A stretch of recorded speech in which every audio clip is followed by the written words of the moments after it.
Among the Osmot people of New Guinea, there exists a way of life that has remained unchanged since the Stone Age.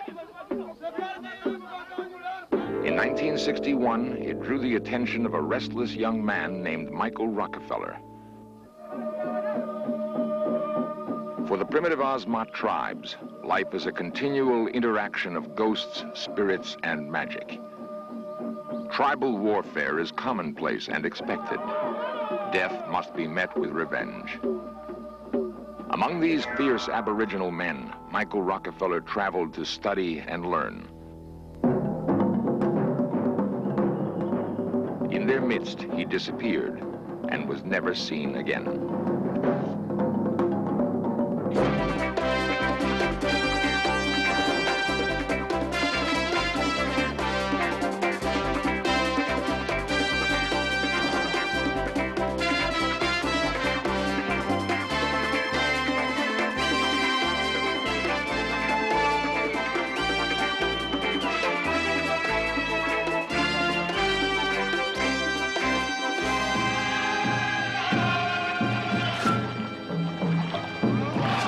Entranced by a culture he had never before experienced, Michael Rockefeller passionately documented Osmot life.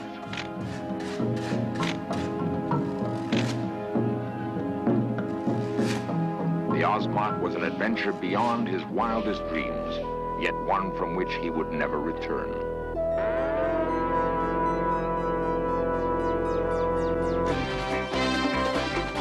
This series presents information based in part on theory and conjecture. The producer's purpose is to suggest some possible explanations, but not necessarily the only ones, to the mysteries we will examine.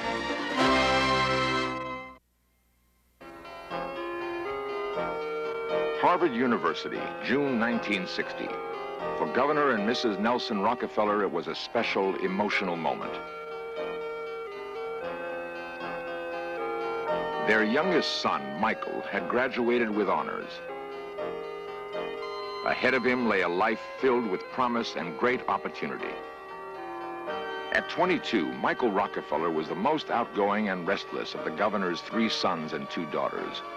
He loved travel and people, and within 6 months he was half a world away in the remote highlands of Dutch New Guinea. Michael had joined an anthropological expedition to study and record a Stone Age tribe called the Dani. Sensitive and enthusiastic, he took special pleasure in his work.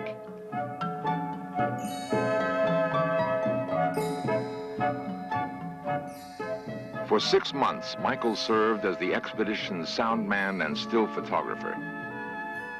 When his work was over, he was drawn to another part of New Guinea, to a people called the Osmot.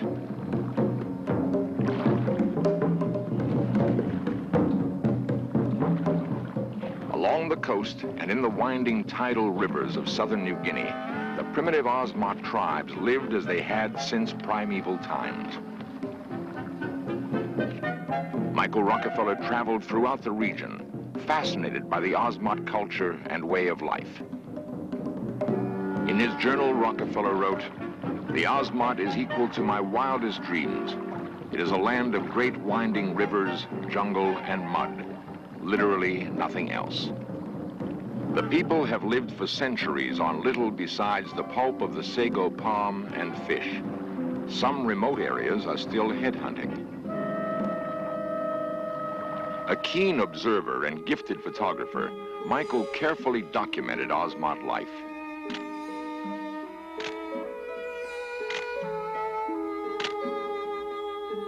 In the Osmot people, Michael sensed the nobility that he admired and compassionately recorded.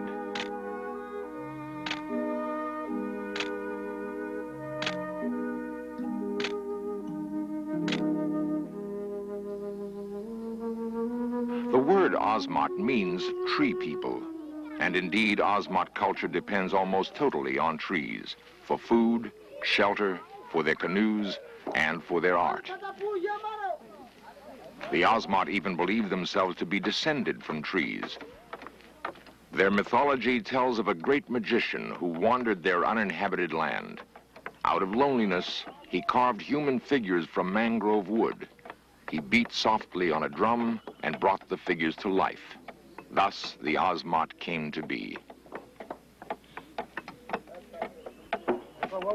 The Osmots still believe that their spirits reside in trees. The felling of a mangrove tree begins an ancient ritual that intermingles art and violence. Before the cut mangrove trunk can enter the village, Osmot women pelt it with mud, exorcising any evil spirits that may still live inside. Once the mangrove is cleansed of demons, the intricate carving begins.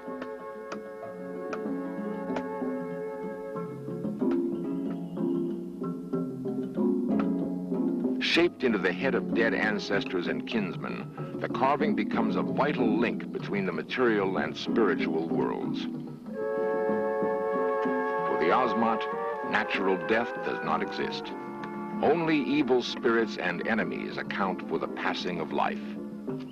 The finished carving becomes a pledge to the dead that their spirits will be revenged. The beauty of Osmot art completely captivated Michael Rockefeller. In his journal, Rockefeller wrote, "The key to my fascination with the Osmot is the wood carving. The sculpture which the people here produce is some of the most extraordinary work in the primitive world." Full of youthful enthusiasm, Michael Rockefeller began collecting Osmot art.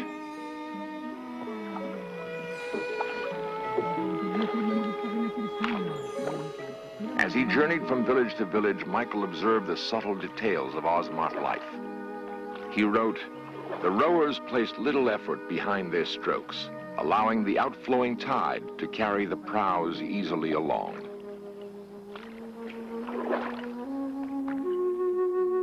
For weeks, Michael traveled through Osmot territory, often accompanied by missionaries and anthropologists.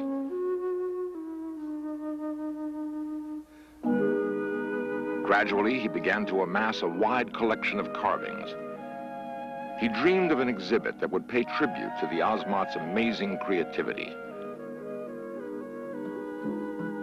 On November 18th, 1961, Michael Rockefeller embarked on a native catamaran for a village up the coast. With him was Dutch anthropologist Renee Wassing and 2 native guides. The purpose of the trip was to pick up carvings for which Michael already had bartered. The makeshift catamaran was powered by only a single outboard motor. Michael had been warned of dangerous, unpredictable currents. At the mouth of the Islandan River, a massive tidal surge suddenly drowned the motor and capsized the boat.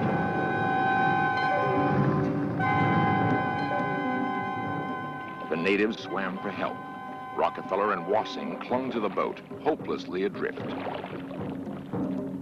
After a night in the water, fearing the natives had failed, Michael decided to go for help himself. Using 2 empty gasoline cans for extra buoyancy, he swam for shore. Michael Rockefeller and Renee Wassing didn't know it, but their native guides had made it back to land. The closest village was only 11 miles away. Yet, in the thick jungle and deep mud of the Osmot coast, the trek for help took nearly a day. When Dutch authorities finally learned of the accident, a full-scale search was launched immediately.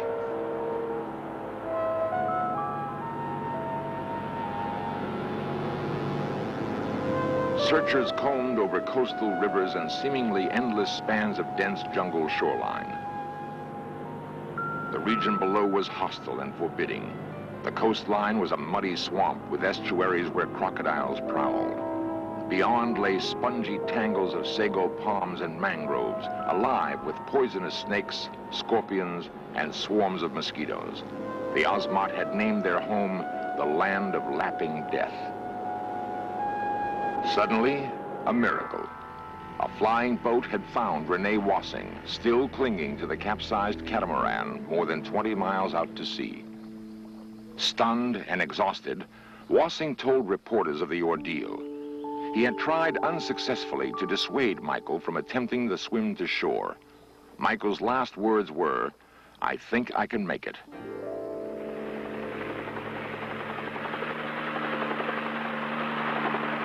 Now the massive search efforts concentrated on Michael.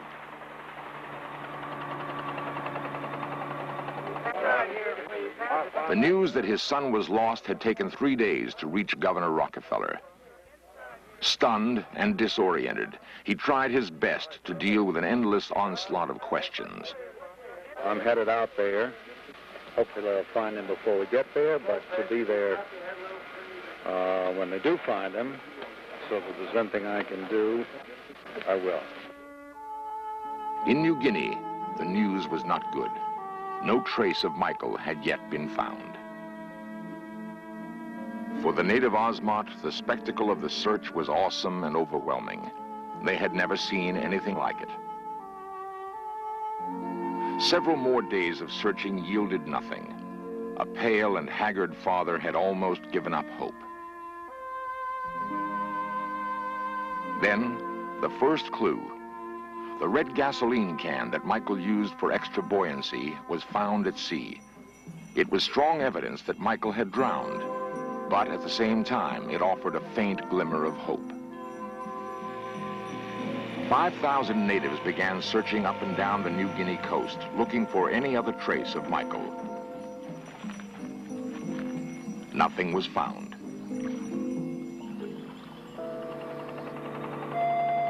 After nearly 2 weeks, the search for Michael Rockefeller was ended. For an agonized father returning home, the official conclusion seemed unavoidable. Michael Rockefeller had drowned at sea.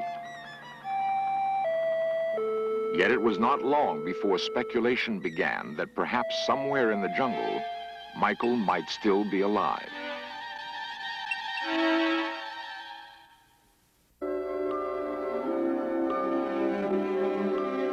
New York City, 1968. 7 years after Michael Rockefeller's disappearance, one man was led to begin a personal search for the missing Rockefeller. Milt Macklin, a writer and magazine editor, was met in his office by a secretive man who would call himself only Donahue.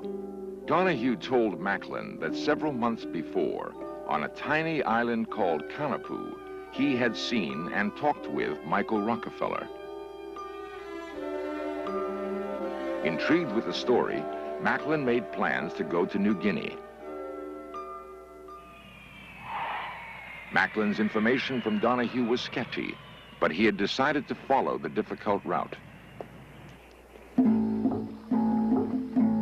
According to Donahue's story, Rockefeller was picked up by a native war party and taken by canoe on a 1,000-mile journey to the Trobriand Islands.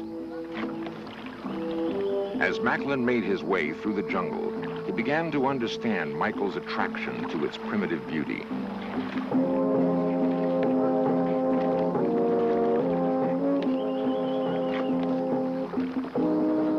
After several days' travel, Macklin reached a major village of the Trobriands. A local chief knew of Canapu Island and described its general location. It was a long journey by native standards, but at last Macklin's destination seemed within reach. By hired boat, Macklin sailed for Canapu. Even on the best local charts, it was but a speck. Finally, the island appeared, like a vision from a storybook.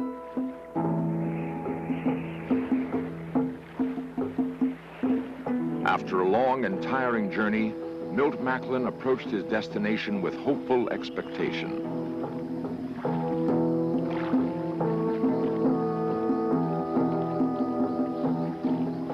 The island was a paradise, a beautiful tropical refuge. It was also an eerie place. There were few signs of life.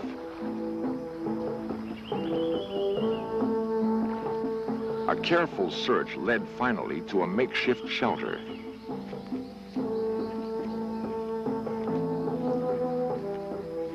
The hut was abandoned. There was no sign of Michael Rockefeller. Discouraged and disappointed, Milt Macklin gave up his Canapu search. The fate of Michael Rockefeller remained a mystery. Yet for Macklin, the unsuccessful search had raised many questions. Was the Donahue story simply a cruel hoax, or did it bear some element of truth? Milt Macklin's determined search did not end on Cannibal Island. For 2 more months, he traveled throughout New Guinea, looking for evidence that might prove conclusively what happened to Michael Rockefeller.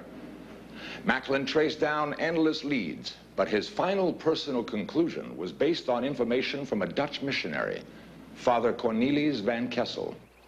Van Kessel had heard rumors from natives that Rockefeller was captured and killed near the Osmot village of Oats-Janep.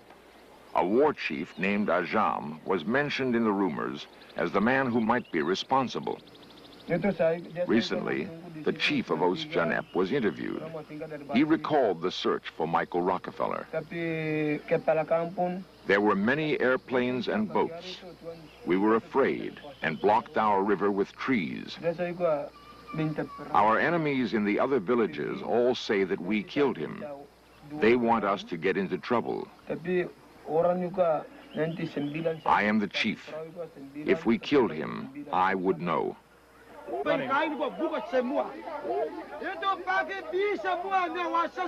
The full and true story of Michael Rockefeller's disappearance may never be known. If the answer lies among the Osmot, a nearly impenetrable cultural curtain prevents a final solution.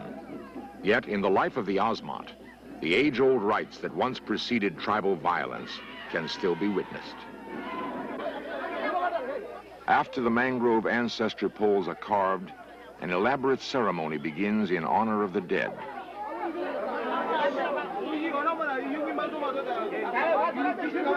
In the minds of the Osmot, life, art, magic, and death are inseparably interwoven, each continually affecting the other. Members of neighboring villages are ritually adopted by the celebrating tribe. Traditionally, however, they are the first to be killed when an intertribal feud arises. It is an accepted part in an ancient cycle of warfare and revenge.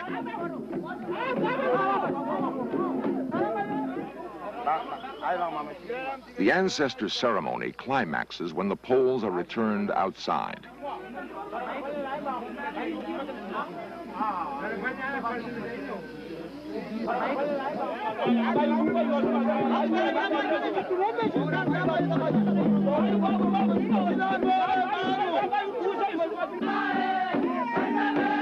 In mock battle, the entire village dances around the symbolic poles. Only a generation ago, the ceremony would have led to a revenge attack on a rival tribe. But headhunting has been outlawed. An age-old way of Osmot life has been brought to an end.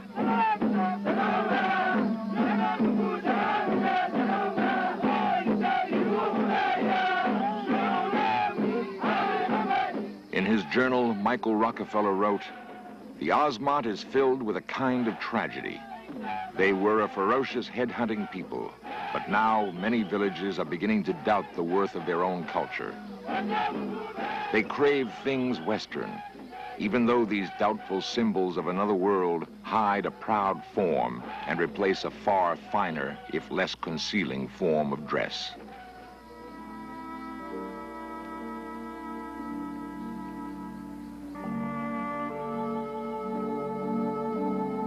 Perhaps Michael Rockefeller's dedication to the Osmot was part of a larger personal quest for self-understanding and universal values which could guide him through life.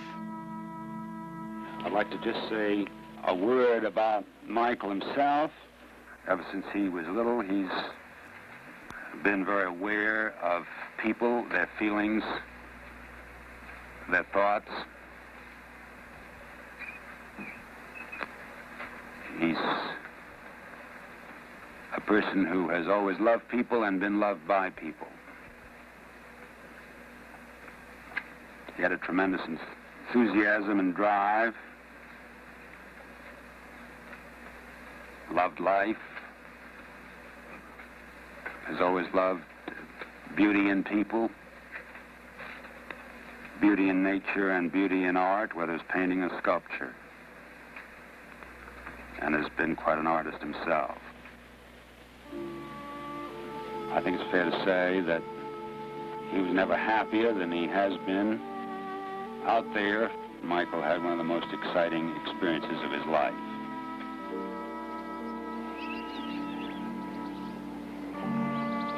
The mystery of Michael Rockefeller's disappearance may never be solved, but his passion and spirit will live on in his pictorial record of the Ozmont.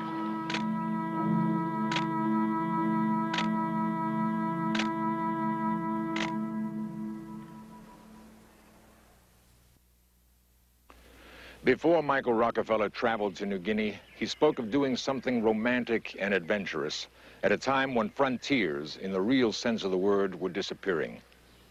Today, his tragic loss is underscored by the accelerating demise of the Ozmont people and their culture.